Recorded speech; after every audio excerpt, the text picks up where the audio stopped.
하나님 말씀 마가복음 1장 15절 말씀입니다.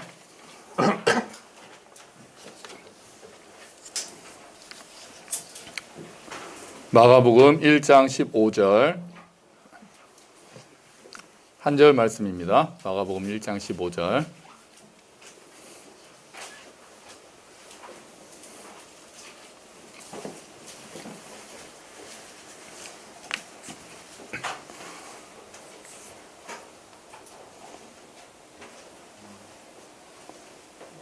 마가복음 1장 15절 말씀. 뭐 있어요?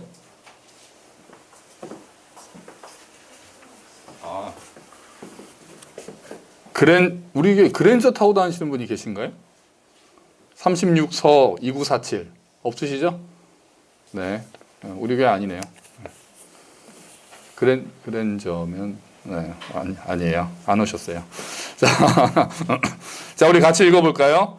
이르시되 때가 찼고 하나님의 나라가 가까이 왔으니 회개하고 복음을 믿으라 하시더라. 아멘. 미리 양해의 말씀을 구한다면 제가 이렇게 뭘 먹다가 과자를 먹다가 혀를 깨물어 가지고요. 여기에 그 혀 밑에 지금 알보치를 바르면서 지금 있어서 발음도 그렇고 찬양도 그렇고 조금 막 이렇게 잘 안 될 때가 있어요. 그래서 그렇구나. 뭐 어디 아프거나 그런 건 아니고 이제 혀 밑에가 지금 그렇게 됐습니다. 약간 씹혔어요. 자, 복음서는 4개가 있습니다. 4개요. 자, 뭐뭐 있습니까? 마태, 마가, 누가, 요한복음. 복음서가 다 예수님의 제자가 기록한 게 아니라는 건 알고 계시죠? 마태복음만, 그리고 요한복음, 마가복음, 누가복음은 예수님의 제자가 아닙니다. 나중에 이제 사도들의 제자라고 우리가 볼 수 있겠죠. 자, 이 중에서 가장 먼저 기록된 것이 뭡니까? 마태, 마가, 누가, 요한복음 중에서 제일 먼저 기록된 것이 우리 금요일에 오신 분들은 알고 계시는데요. 마가복음입니다. 마가복음. 오늘 우리가 본 마가복음이 4개의 복음서 중에서는 제일 먼저 기록됐다고 우리가 알고 있고요. 그래서 다른 복음서의 기초가 되기도 하고 복음서 중에서 제일 짧고 제일 간결하고 단순하기도 합니다. 예수님의 복음에만 집중하는 그런 책이 마가복음이 되는 거죠. 그래서 예수님의 탄생 이야기가 마가복음에는 없습니다. 그죠? 마태복음에도 있고 누가복음에도 있고 물론 요한복음도 없습니다. 근데 마가복음은 그런 이야기 없이 바로 세례 요한, 침례 요한이 나오는 장면부터 하고 예수님 그 장면도 아주 간단하게 처리합니다. 예수님께서 세례를 받으시는 장면, 또 마귀에게 시험을 받으시는 장면, 이런 것들은 다른 복음서에서는 좀 자세하게 다루고 있거든요. 그런데 이제 마가복음은 아주 간단하게 처리합니다. 그리고 바로 예수님이 1장부터 다 크신 예수님, 공생애를 시작하신 예수님이 등장하는 게 마가복음이 되는 거죠. 오늘 그 장면이, 오늘 우리가 읽은 그 말씀이 예수님께서 쫙 등장하시는 그 장면이 됩니다. 그러면서 복음을 선포하시는 첫 말씀이 바로 때가 찼고 하나님의 나라가 가까이 왔으니 회개하고 복음을 믿으라. 우리 그 예수님의 말씀만 다시 한번 같이 읽어볼까요? 때가 찼고 하나님의 나라가 가까이 왔으니 회개하고 복음을 믿으라. 아멘. 이게 예수님이 처음에 하신 말씀이기도 하지만 예수님의 삶 전체를 통해서 반복해서 말씀하신 것을 요약한 이야기이기도 하고요. 예수님의 복음의 주제이기도 합니다. 그래서 우리가 오늘부터 해서 몇 주 동안 이 말씀을 계속 우리가 좀 살펴보려고 하는 거죠. 자, 첫 번째 예수님께서 하시는 말씀이 때가 찼다. 때가 찼다. 그래서 이제 때라고, 우리 때라는 단어를 우리가 좀 보려고 하는데요. 자, 지금이 어느 때입니까? 지금이 어느 때입니까? 이렇게 여쭤보면은 2022년 1월 9일입니다. 이렇게 대답할 수도 있고요. 지금은 겨울입니다. 이렇게 대답할 수도 있겠죠. 그런데 아예 다르게 이제 대답할 수도 있어요. 지금은 새로운 해가 시작해서 새로운 희망이 시작하는 때입니다. 지금은 코로나 때문에 우리 모두가 되게 답답하고 우울한 때입니다. 또는 대한민국이 나아갈 방향을 정하는 아주 중요한 때입니다. 이렇게 대답할 수도 있습니다. 그죠? 그래서 앞에 우리가 뭐 몇 년, 몇 월, 며칠이다, 계절이 어떻다, 이렇게 말하는 거기서의 때, 거기서의 시간, 거기서의 타임은 물리적인 시간, 기계적인 시간, 이렇게 우리가 이야기를 한다면 뭐 대한민국이 나아갈 때다, 코로나로 인해서 우리가 다 같이 힘든 때다, 새해가 시작돼서 새로운 소망을 가지고 사는 때다. 이렇게 대답하는 것은 결정적인 시간, 의미 있는 시간을 이야기를 합니다. 그래서 헬라어에서, 그리스어에서는 시간을 나타내는 단어가 두 개가 있습니다. 하나는 크로노스입니다. 크로노스. 크로노스라는 단어가 바로 그런 시간을 의미합니다. 물리적인 시간, 기계적인 시간, 크로노스. 그래서 그냥 흘러가는 시간을 다 크로노스라고 이야기합니다. 그렇다면 우리가 두 번째, 아까 말한 대로 두 번째 의미 있는 시간, 어떤 결정적인 기회, 결정적인 순간, 이런 시간들은 뭐라고 합니까? 카이로스라고 합니다. 카이로스. 그래서 어떤 단어를 쓰느냐에 따라서 의미가 달라지는 거죠. 다시요, 크로노스는 흘러가는 시간입니다. 그러니까 모든 사람이 경험하는 시간이 되죠. 지금도 시간은 흘러가고 있잖아요. 그래가지고 그 인생에도 크로노스가 있는 거죠. 우리가 지나면서 시간이 흘러가면서 벌써 유진이가 청년이 되고 민혁이가 중학생이 되고 이런 거는 우리가 그냥 크로노스의 시간에서 흘러가면서 자연스럽게 이루어지는 그런 시간이죠.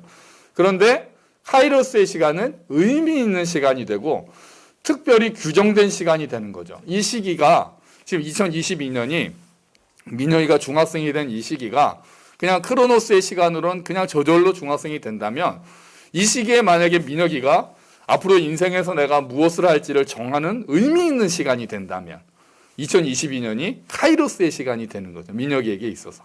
우리에게 있어서도 마찬가지죠. 작년과 똑같은 한 해 그냥 흘러간다면 우리는 크로노스 시간 속에서 살고 있는데 이 시간에 뭔가 우리가 다시 결단을 하고 어떤 기회를 생각하고 또 돌이켜봤을 때 아, 내가 그때 2022년에 내 인생의 방향을 다시 바꾸게 됐다거나 2022년에 하나님을 깊이 만나게 됐어라고 한다면 이 시간, 똑같이 있는 이 시간도 우리에게 카이로스의 시간이 될 수 있는 겁니다. 자, 그러면 예수님의 오늘 때가 찼다. 여기서 때는 헬라어로 크로노스를 썼을까요? 카이로스를 썼을까요?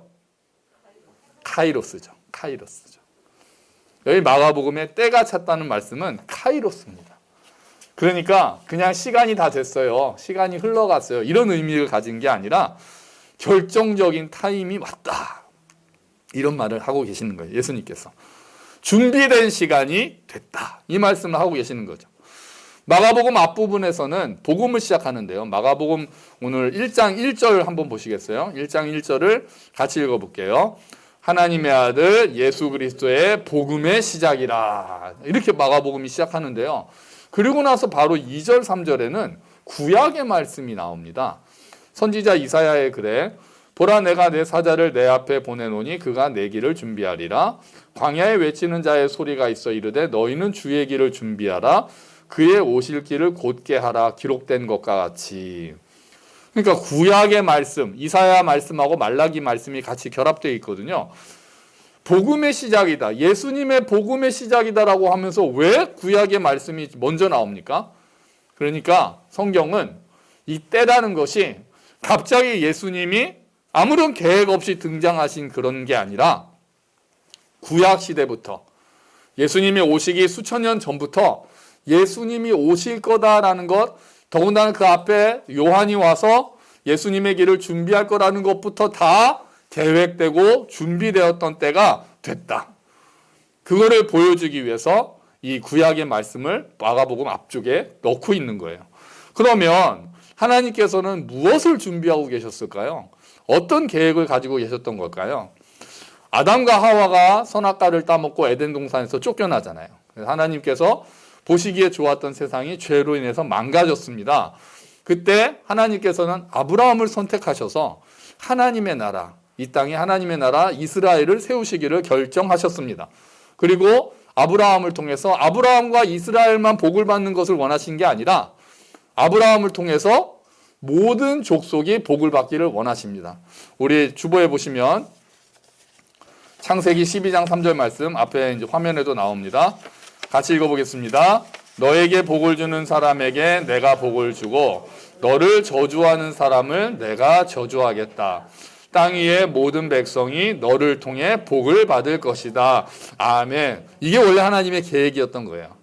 하나님의 나라를 세우셔서 그 하나님의 나라를 통해서 온 세상이 하나님이 어떤 분이시구나라는 것을 알게 되고 복을 누리게 되는 것, 이게 하나님의 원래 계획이었던 거예요. 하나님께서 원하셨던. 그리고 나서 이스라엘이 이집트로 들어가서 노예 생활을 하고 400년 정도가 지나고 결국 하나님께서 모세를 세우시고 이스라엘을 부르십니다. 그렇게 해서 하나님께서 이스라엘을 부르셨는데요. 이스라엘이 대단해서 부르신 게 아닙니다. 여기서 우리가 하나 생각할 것은 하나님의 계획에 따라 이스라엘을 부르시는데 이스라엘이 뭔가 잘했기 때문에, 뭔가 힘이 있기 때문에, 권세가 있기 때문에 이스라엘을 부르신 것이 아닙니다. 그들은 노예 생활을 하는 아주 작은 소수 민족에 불과했습니다. 이집트라는 거대한 나라가 있었고 이스라엘은 거기서 노예 생활을 하는 작은 나라에 불과했죠. 작은 민족, 나라도 이루지 못한 작은 민족에 불과했죠. 아이고, 근데 작은 민족에 불과했는데 하나님께서 그 이스라엘을 선택하셔서 부르신 거예요. 나중에 이스라엘이 요단강을 건너서 약속의 땅에 들어가기 직전에 하나님께서는 모세의 입을 통해서 이렇게 말씀하십니다. 신명기 7장 7절 말씀이요. 주보에 또 있습니다. 같이 읽어봅시다. 주님께서 당신들을 사랑하시고 택하신 것은 수가 더 많아서가 아닙니다. 오히려 당신들은 모든 민족 가운데서 수가 가장 적은 민족입니다. 아멘. 그러니까 하나님께서 오히려 이스라엘이 작기 때문에, 오히려 수가 적기 때문에 선택하셨다라고 말씀하고 계시는 거예요. 이스라엘을 통해서 세상을 이끌어 가시기로 하셨는데도 이스라엘이 뭔가 힘이 있기 때문이 아니라 수가 작기 때문에, 미약하기 때문에 하나님께서 이스라엘을 선택하셨다라고 이야기하고 계시는 거죠. 왜 그러셨을까요? 고린도전서에 그 단서가 있습니다. 고린도전서 1장 27절부터 29절까지 말씀 보면은요. 그런데 하나님께서는 지혜 있는 자들을 부끄럽게 하시려고 세상의 어리석은 것들을 택하셨으며 강한 것들을 부끄럽게 하시려고 세상의 약한 것들을 택하셨습니다. 하나님께서는 세상에서 비천한 것들과 멸시받는 것들을 택하셨으니 곧 잘났다고 하는 것들을 없애시려고 아무것도 아닌 것들을 택하셨습니다. 이리하여 아무도 하나님 앞에서는 자랑하지 못하게 하시려는 것입니다. 아멘. 하나님 항상 이런 계획으로 일을 하고 계시는 거죠. 힘이 있고 뭔가 가지고 있는 사람들을 택해서 하나님의 나라를 이루면은 본인이 교만해지고 세상이 하나님께 영광을 돌리는 것이 아니라 그들에게로 집중할 것이기 때문에 하나님께서는 일부러 연약한 자들을 택하시고 일부러 낮은 자들을 택하셔서 하나님 앞에서 아무도 자랑하지 못하고 내가 이랬으니까 내 힘으로 여기까지 왔구나, 내 힘으로 이렇게 이루었구나를 생각하지 못하게 하시려고 하나님께서는 일부러 미천하고 연약하고 힘없는 자들을 택하셔서 하나님의 일꾼으로 삼으셨다라고 이야기를 하고 있는 거죠. 작은 민족을 통해서 하나님께서 작은 민족을 세우시고 하나님께서 일을 하실 때 사람들이 보고 하나님께 영광을 돌리게 되는 거죠. 그 사람 보고 야, 저 사람 대단해, 저 교회 대단해, 이렇게 하는 것이 아니라 야, 정말 하나님이 이렇게도 일을 하시는구나, 이렇게 작은 집단을 통해서 이렇게 연약한 모임을 통해서 하나님께서 이런 일을 하시는구나, 하나님께서는 그것을 좋아하시고 그렇게 일을 하시는 게 하나님의 방법인 거죠. 이스라엘을 택하셔서 하나님은 어떤 일을 하려고 하셨습니까? 출애굽기 19장 6절 말씀 주보에 또 있습니다. 너희의 나라는 나를 섬기는 제사장 나라가 되고 너희는 거룩한 민족이 될 것이다. 아멘. 제사장 나라가 이스라엘의 사명이었습니다. 제사장이 하는 역할이 뭡니까? 하나님과 사람을 연결해 주는 역할을 하잖아요. 하나님의 말씀을 전해주고 사람들의 기도와 간구를 가지고 하나님께 올려드리면서 사람들이 제사를 드리며 하나님께 예배를 드릴 수 있도록 돕는 역할, 그게 제사장이잖아요. 근데 이스라엘이 그런 나라가 되게 하겠다는 거죠. 그러니까 이스라엘을 통해서 세상 사람들이, 세상의 많은 나라들이 하나님께로 인도되고 하나님께로 예배하는 자로 세우시겠다는 게 그 하나님의 계획이었던 거예요. 그러니까 세상에서 가장 미약한 자들을 통해서 그들을 세워서 다른 모든 민족이 하나님께 예배하도록 만드시는 것, 그게 우리가 잘 이해할 수 없는 하나님의 방식이 되는 거죠. 내가 가장 작은 너희를 이렇게 사랑했으니까, 내가 가장 미약한 너희를 이렇게 사랑했으니까 너희는 나를 의지하고 나에게 순종해서 나를 드러내거라. 이게 하나님의 계획이신 거죠. 여러분, 지금도 하나님께서는 이렇게 일하십니다. 하나님께서는 하나님을 온전히 의지하는 연약한 자들을 통해서 일하고 계시는 거예요. 그래서 사도 바울은 뭐라고 이야기합니까? 내가 약한 것을 자랑하겠다. 내가 주 안에서 약한 것을 자랑하겠다. 왜요? 그럴 때 하나님의 크심이 드러나기 때문인 거죠. 우리가 잘나서 하나님께서 우리를 부르신 게 아니죠. 미약하고 별 볼 일 없는 우리를 하나님께서 먼저 사랑하셔서 불러주신 줄로 믿습니다. 아멘. 그리고 우리한테 사명을 맡기시는 거예요. 어떤 사명이요? 하나님을 드러내는 사명이에요. 예수 그리스도의 복음을 말로 전하고 삶으로 전하고 사랑으로 섬김으로써 하나님이 위대하시구나라는 것을 드러내는 그 사명을 연약한 우리들에게 맡기셨다는 거죠. 우리가 능력은 부족하지만 우리가 능력이 커서 하나님께 영광 돌립니다. 뭔가 막 높아져서 하나님께 영광 돌립니다를 하나님께서 원하시는 그런 방식을 하실 때도 있지만 우리의 부족함에도 불구하고 우리가 하나님을 더 의지하고 우리가 있는 자리에서 작은 일들에 하나님께 순종할 때 그 일들을 통해서 하나님의 영광이 드러나는 것, 그게 하나님의 계획이시고 오늘도 우리를 향한 하나님의 사명이신 거예요. 여러분, 우리가 미약하지만 우리 교회도 작지만 하나님을 더 의지하고 신뢰함으로써 또 하나님 앞에 순종하려고 애씀으로써 우리가 하나님의 영광을 드러내는 교회, 드러내는 과정, 드러내는 개인이 되기를 주의 이름으로 축원합니다. 아멘, 아멘. 그게 카이로스의 때에 이루어지는 거예요. 자, 그런데 이스라엘은 하나님이 그런 계획을 가지고 계셨는데 이스라엘이 순종하지 않았죠. 아까 우리 형균 형제가 기도할 때도 홍해를 가르고 만나를 먹고 그런 이스라엘 백성인데도 구름 기둥과 불 기둥이 인도하는 걸 눈으로 보면서도 계속해서 불만을 가지고 불평하고 불순종했던 이스라엘 백성처럼 이스라엘 백성들이 그래서 왕정 시대가 되고 왕을 세우고 그랬는데도 끊임없이 하나님께 불순종하고 그래서 결국은 이스라엘이 멸망하게 됩니다. 우상을 숭배하고 불의를 행하고 그런 일들을 통해서 결국 이스라엘도 그 북쪽은 아수르에 의해서 남쪽은 남쪽은 바벨론에 의해서 멸망하게 되죠. 70년이 지나서 포로에서 돌아오기는 하지만 그럼에도 불구하고 그들은 왕국을 제대로 세우지 못합니다. 나중에는 나라가 세 개로 쪼개지고요. 로마의 식민지로 전락하고 맙니다. 그래서 사람들이 희망을 잃고 다 언젠가 오신다는 메시아가 과연 오실 것인가? 라고 하면서 민중들은 힘들어하는 그 시대, 그때가 바로 예수님이 오신 때가 되는 거죠. 그래서 하나님의 약속이 이루어지지 않는 것처럼 보이지만 하나님의 계획, 이스라엘을 통해서 온 민족이 복을 받는 거라는 하나님의 계획이 이루어지지 않은 것처럼 보이지만 사실 하나님께서는 구약에서부터 우리가 아까 읽었던 마가복음처럼 구약 시대 때 이미 그런 일이 일어나기 수천 년 전부터 하나님께서는 계획을 가지고 계셨다는 거죠. 어떤 계획이요? 망가진 세상을 메시아를 통해 내가 나의 종, 나의 사람을 보내서 이 세상을 회복하시겠다라는 그 말씀, 그 계획이 하나님의 계획 안에 있었던 겁니다. 언젠가 메시아를 보내서 구원하시겠다는 계획. 대표적으로 다니엘서 주보에 또 있습니다. 7장 22절 말씀인데요. 옛적부터 계신 분이 오셔서 가장 높으신 분의 성도들의 권리를 찾아주셔서 마침내 성도들이 나라를 되찾았다. 아멘. 다니엘에서 말하는 그 인자가 바로 예수님을 가리키는 말이 된 거죠.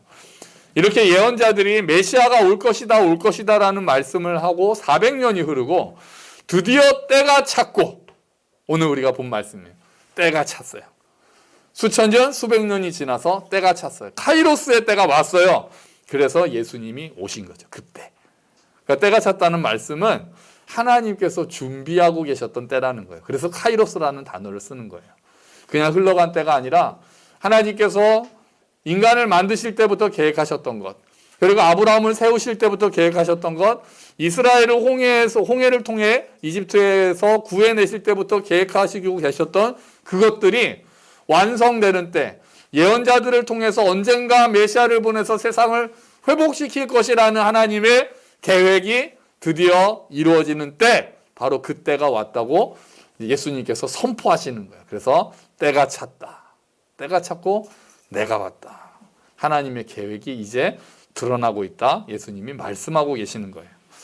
이 때가 찼다라는 그 시제가요. 이제 헬라어는 이상한 시제가 있습니다. 현재 완료 수동태라는 시제가 있어요. 우리나라에는 현재 완료라는 것도 없잖아요. 그래서 영어 공부할 때 맨날 힘들잖아요. 영어 하면은 have 플러스 pp가 어떻고 해가지고 현재 완료가 어떻고, 또 수동태도 우리나라에는 잘 없는 그런 이제 문법인데, 또 영어나 또 헬라어에는 수동태가 있단 말이에요. 현재 완료가 뭡니까? 현재 완료요? 딱 누굴 찍어서 중학생이나 고등학생한테 현재 완료가 뭐야? 이렇게 물어보는 그런 폭거를 해서는 안 되겠죠. 그래서 현재 완료는 과거에 있었던 일이 현재까지 영향을 미치고 있다라는 시제를 이야기합니다. 현재 완료는 그래요. 과거에 있었던 일이 그때로 끝나는 게 아니라 그때 있었던 일이 지금까지 계속 영향을 미칠 때 현재 완료라는 시제를 사용하거든요, 영어에서. 지금 이 때가 찼다는 게 현재 완료라는 이야기는 때가 차서 새로운 시대가 온 것이 그때 때가 딱 찼다, 때가 왔다, 그걸 끝나는 게 아니라 지금까지도 그 영향을 미치고 있을 때 현재 완료를 사용하는데 그 시제를 사용하고 있다는 거예요. 그러니까 그때가 찼다는 건 그때가 온 것을 끝나는 것이 아니라 예수님으로 말미암아 기다리던 때가 왔고 그 시대가 지금까지 열려 있다. 새로운 시대가 지금까지 열려 있다는 것을 보여주는 게 현재 완료가 되는 거예요. 우리의 지식으로는 하나님을 알 수가 없었어요. 근데 예수님께서 오셔서 하나님이 어떠한 분이신지를 알려주셨습니다. 우리를 위해서 죽으시고 부활하셔서 우리의 죄를 구원하시고 우리의 죄를 용서하시고 이 세상을 구원하시는 일을 예수님께서 시작하셨습니다. 장차 우리도 예수님처럼 부활해서 하나님 아버지와 함께 영원한 생명을 누릴 것이라는 것을 예수님께서 보여주셨습니다. 이 모든 일이 때가 차서 예수님께서 이 땅에 오심으로 이루어진 일이고 그 새로운 시대가 지금까지도 열려 있는 거죠. 그 감격을 표현한 게 때가 찼다는 거예요. 그 때에 믿음으로 인격적으로 반응하는 자들이 그 새로운 시대에 들어가는 거죠. 때가 찼다는 말이 아까 또 수동태라 그랬잖아요. 그러면 누구에 의해서 이 때가 온 겁니까? 누구에 의해서 이 때가 찬 겁니까? 하나님에 의해서 때가 찬 겁니다. 어느 날 우연히 그렇게 된 것이 아니라 우리가 아까부터 이야기한 대로 하나님이 계획하고 계셨고 하나님이 생각하시기에 가장 좋은 때 예수님을 이 땅에 보내셔서 그 일을 이루어 가셨다는 것을 보여주고 있는 거죠. 모든 사람이 복음을 믿고 받아들이지 않았습니다. 모든 사람이 구원받은 것도 아니었습니다. 그 때를 알고 그 하나님의 때에 나의 때가 결합돼서 하나님의 그 복음에, 예수 그리스도의 복음에 인격적으로 반응한 사람이 카이로스의 때를 맞이하게 되고 그 시간 안으로 들어가서 새로운 시대를 맞이하게 되었습니다. 오늘 우리들도 마찬가지입니다. 여러분께는 그 때가 있습니까? 하나님의 때, 카이로스가 그 예수님의 때로부터 시작이 돼서 지금까지 열려있다라고 그랬는데요. 여러분 그 때를 기억하시는 때가 있으세요? 복음을 받아들이고 하나님이 나의 아버지시구나, 살아계시는구나, 정말 내가 죄인이었구나, 내가 예수 그리스도를 통해서만 구원을 얻을 수 있구나라고 그렇게 자기의 믿음으로 하나님의 말씀에 반응한 때가 있습니까? 그냥 교회를 왔다 갔다 하는 것이 아니라 하나님이 정말 살아계시다는 것, 하나님의 사랑으로 나를 구원하셨다는 것을 깊이 경험하신 때가 있으세요? 꼭 정확한 날짜를 기억해야 되는 건 아니에요. 뭐 구원파가 얘기하는 것도 몇 월 며칠 이렇게 생일을 기억하는 것처럼 기억하는 것도 아니고 뭐 펑펑 울어야 되고 눈물이 꼭 나야 되고 그런 것도 아니에요. 그런데 그때 정말 하나님이 나의 주인이시구나, 내 삶의 주인이시구나, 하나님을 심각하게 받아들이는 때인 거죠. 내 인생에서 하나님이 이런 분이시구나, 정말 내가 사랑하고 두려워하고 경외해야 되는 분이시구나, 그분이 나의 인생을 이끌어 가시는구나, 은혜 아니면 내가 살아갈 수가 없구나, 그것을 깨닫는 그때, 그 카이로스의 때가 여러분 우리에게는 있었냐 하는 거죠. 여러분 혹시 그런 때를 맞이하지 않으셨다면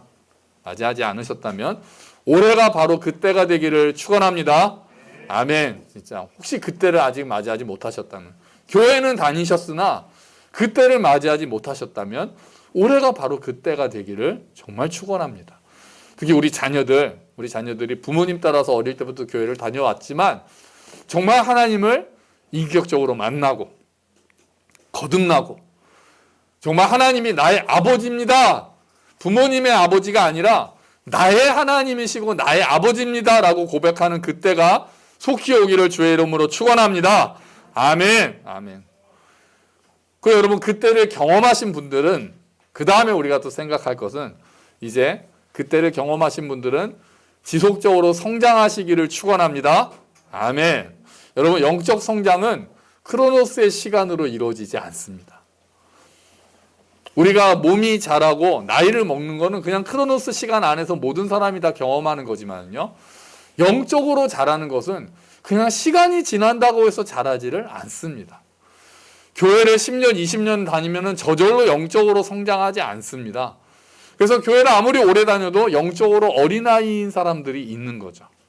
하나님 아는 지식에서 자라가지 않고 믿음이 자라지 않고 사랑이 자라지 않고 그런 경우들이 슬픈 경우들이 많이 있는 겁니다.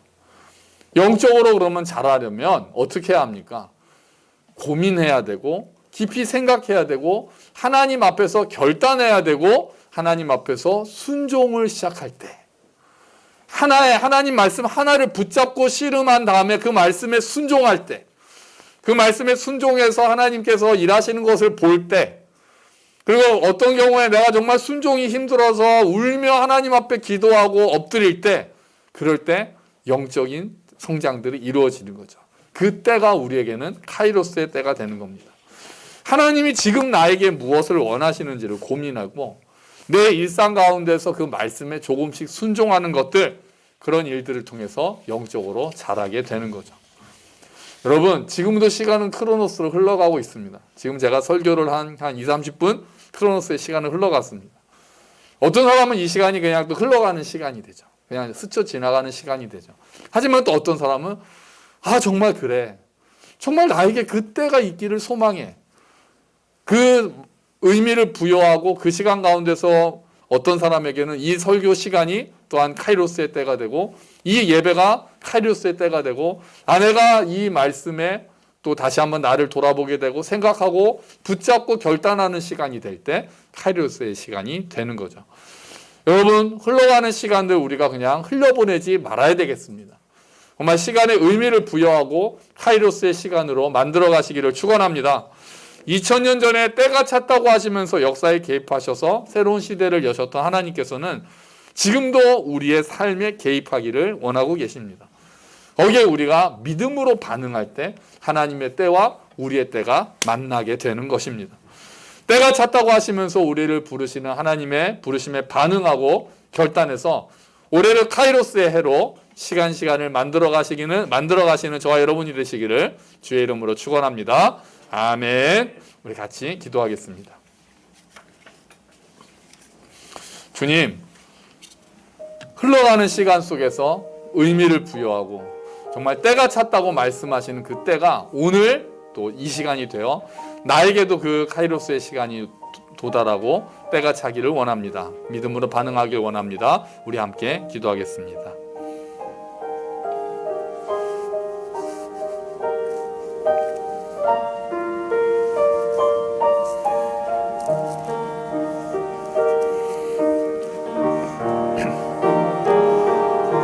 주님,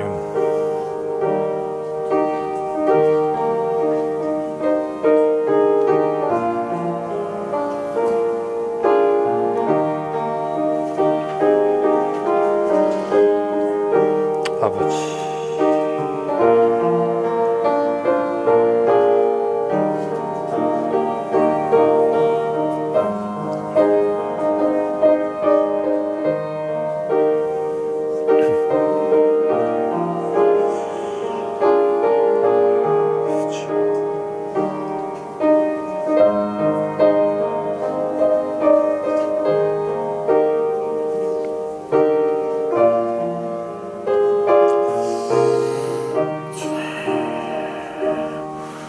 주님, 때가 찼다고 말씀하시고 이 땅에서 복음을 전하셨습니다.